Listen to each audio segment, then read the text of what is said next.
એવું લાગી રહ્યું છે કે જાણે પરસોત્તમ રૂપાલાની મુશ્કેલીઓ આવનારા દિવસોમાં પણ ઓછી નહીં થાય. ગઈકાલે ભાજપના ક્ષત્રિય નેતાઓએ સભા ભરીને ક્લીન ચીટ આપી દીધી, પરંતુ તેનાથી સમાજમાં વિરોધની આગ ઓછી નથી થઈ. આજે પણ ક્ષત્રિય સમાજે રૂપાલાનો વિરોધ ચાલુ રાખ્યો છે.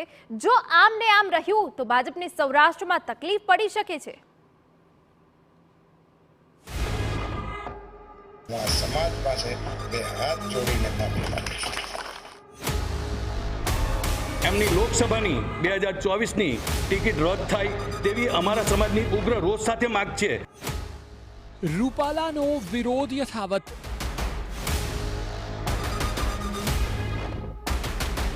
ક્ષત્રિય સમાજની માફીની ના.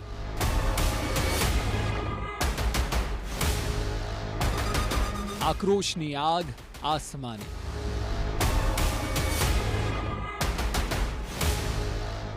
ગઈકાલે ભાજપના ક્ષત્રિય નેતાઓ દ્વારા કાર્યક્રમ કરીને પરસોત્તમ રૂપાલાને માફ કરી દેવાની જાહેરાત થઈ. ત્યારે લાગી રહ્યું હતું કે વિવાદ હવે ત્યાં જ સમાપ્ત થઈ ગયો, પરંતુ ના, એવું બિલકુલ નહોતું.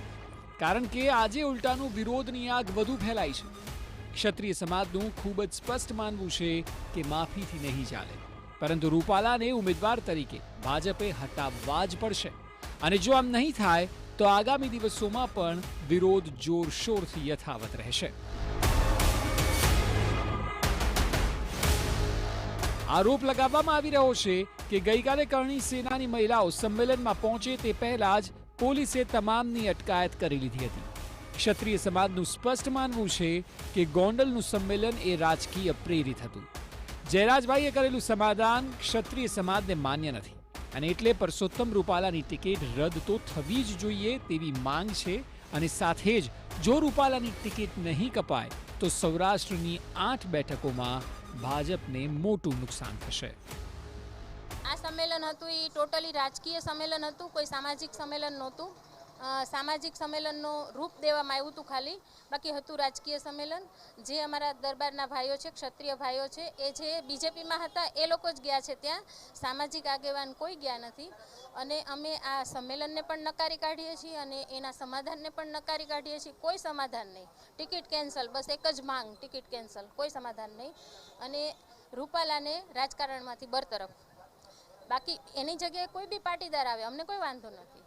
અને જો આ વસ્તુ નહીં બને તો આપણા જે ક્ષત્રિય સમાજની જે 8 બેઠકો છે ગુજરાતમાં, બરાબર છે, ત્યાં આપણા ક્ષત્રિય સમાજની બહુમતી છે.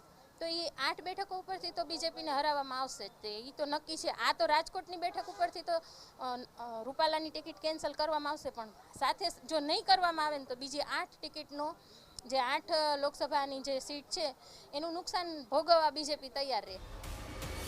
આ તરફ ગાંધીનગરમાં સેક્ટર 12માં રાજપૂત ભવન ખાતે ક્ષત્રિયો એકઠા થઈને બરાબરનો વિરોધ કર્યો. ક્ષત્રિય સમાજે રેલી યોજી અને વિરોધ નોંધાવ્યો હતો.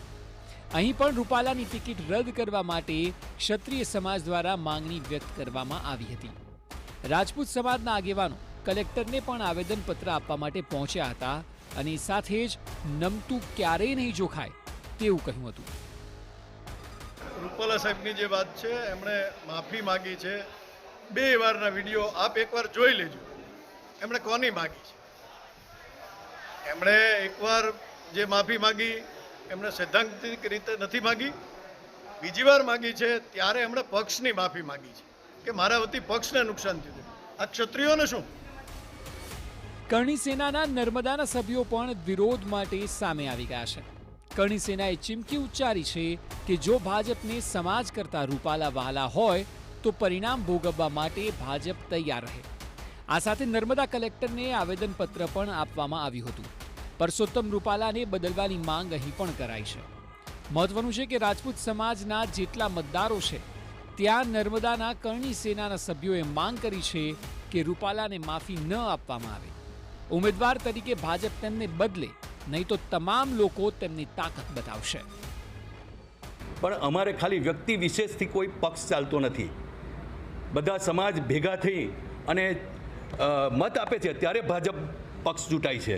હું તો માનનીય પ્રધાનમંત્રી શ્રી નરેન્દ્રભાઈ મોદી સાહેબને અને માનનીય અમિત શાહ સાહેબને પણ સૂચન કરું છું, માનનીય કલેક્ટર સાહેબના માધ્યમથી, કે એમની લોકસભાની 2024ની ટિકિટ રદ થાય તેવી અમારા સમાજની ઉગ્ર રોષ સાથે માગ છે અને તેઓએ જાતિ વિષયક શબ્દ બોલ્યા છે એમની સામે સખતમાં સખત કાર્યવાહી થાય તેવી પણ અમારી એક માગ છે.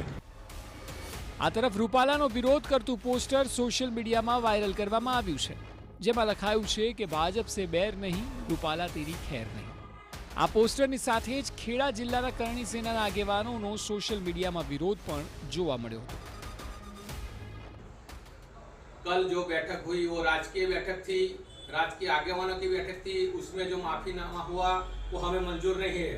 पूरे गुजरात से संकलन समिति के आदेश अनुसार हम कार्य करेंगे. आने वाले समय में जोरदार आंदोलन होगा. राजकोट के अंदर सब इकट्ठे होंगे और हमारा निवेदन है कि राजपूत समाज, ये लोकशाही राजपूतों के वजह से आई है. गुजरात के महाराजा कृष्ण कुमार सिंह जी और सरदार वल्लभ भाई पटेल साहब ने लोकशाही के लिए मिल के बात की और सबसे पहला रजवाड़ा भावनगर के महाराजा ने दिया. આ તરફ કરણી સેનાના પ્રમુખ રાજ શેખાવતે ભાજપના પ્રાથમિક સભ્યપદેથી રાજીનામું આપી દીધું છે. તેઓએ કહ્યું કે રૂપાલાના વિવાદિત નિવેદન બાદ ભાજપ સરકારે કોઈ જ પ્રકારની યોગ્ય કહી શકાય તેવી કાર્યવાહી નથી કરી. તેઓએ ભાજપ પર ક્ષત્રિય સમાજની ઉપેક્ષાનો આક્ષેપ પણ લગાવ્યો હતો. સાથે જ રૂપાલાની ટિકિટ રદ કરવાની માંગણી પણ કરવામાં આવી હતી. તેઓએ કહ્યું કે ગોંડલનું સંમેલન એ ભાજપ પ્રેરિત સંમેલન હતું અને એટલે રૂપાલાએ માગેલી માફી અમને મંજૂર નથી. आक्रोशित है। उसके पश्चात भी भारतीय जनता पार्टी की आला कमान द्वारा अभी तक कोई ठोस कदम नहीं उठाए गए, तो मैं डॉक्टर राज शेखावत तुरंत प्रभाव से भारतीय जनता पार्टी की जो प्राथमिक सदस्यता जो मैंने ग्रहण की थी विधानसभा चुनावों से पूर्व, उस प्राथमिक सदस्यता से मैं इस्तीफा देता हूं, तुरंत प्रभाव से इस्तीफा देता हूं। आज के पश्चात मैं भारतीय जनता पार्टी के किसी भी पद पर स्थापित नहीं रहूंगा। આ તરફ કોંગ્રેસે પણ ભાજપ પર પ્રહાર કર્યો હતો. ગુજરાત કોંગ્રેસ પ્રભારી મુકુલ વાસનિકે કહ્યું હતું કે રૂપાલાને જનતા તેમના દરબારમાં જવાબ આપશે. देखिए, इसका जवाब तो जनता अपनी अदालत में कर ही देंगी, लेकिन ये दुर्भाग्यपूर्ण है कि इस तरह से ऐसे गैर जिम्मेदारान बयान देने वाले लोग महत्वपूर्ण पदों पर बैठे हुए हम आज देखते हैं. જે પ્રકારનો માહોલ સર્જાયો છે તેમાં સવાલ અનેક ઊભા થઈ રહ્યા છે. શું રૂપાલા સામેનો રોષ શાંત થશે ખરા?